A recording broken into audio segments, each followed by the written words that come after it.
दिन द्विपर मयूरभंज पुलिस को खोला चैलेंज देले डकायत।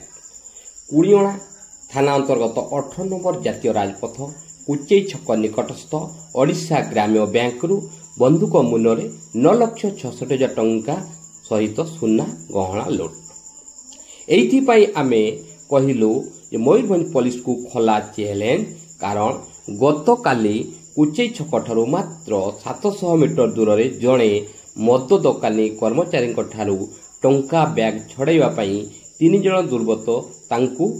फॉलो करथिले, उद्यम करथिले। 3 जण दुर्बृत्तों पाखरे थिला 2टी बंदूक एवं 6 राउंड गुली चालना करथिले, किंतु सेमने टंका लेबार विफल होइथिले।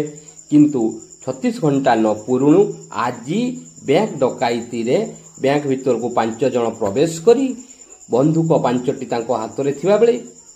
बैंक रे उपस्थित होवा ग्राहक माननकु से माने बंदूक मुनरे एवं मोबाइल छड़ाई नहीं गोटे दिगरे बसिबाकू कहिथिले एवं से माने कांथपट को मुह करके बसिथिबा समय रे बंदूक मुनरे से माने टंका सुना लुटि रहिथिले। घटना प्रगट हेबा परे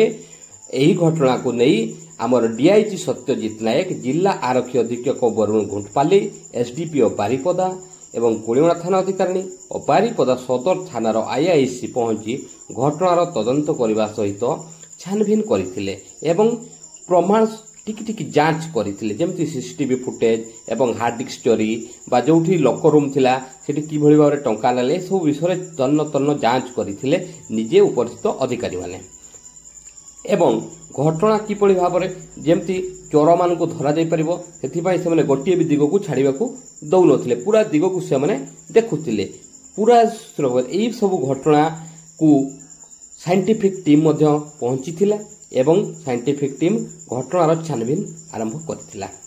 एथिरे वरुण घुंटपाली एवं डीआईजी सत्यजित नायक उपस्थित थाई सत्यजित नायक तांकर प्रतिक्रिया डीआईजी सर कहिथिले जे समस्त सीसीटीवी फुटेज प्रमाण एवं साइंटिफिक टीम रो प्रमाण आधार रे ये जो डकायती रे शामिल थिबा अंतरराज्य लुटेरा हुंतु बा जे भी हुंतु तांकू यथाशीघ्र तदंत करी चिन्हट करा जिवो एवं चिन्हट करा जाई आईन अनुଯାयी तांकू दृढ़ कार्यानुष्ठान ग्रहण करा जिवो। शेषरे देखंतु लुटेरा माने किपरि बैंक लूट करि सारिबा परे बैंक रु निर्भीकतार सहित सीसीटीवी फुटेज आपण देखिबे निर्भीकतार सहित से माने बाहरुछंती एवं गोटिए बाइक रे 3 जण एवं अन्य गोटिए बाइक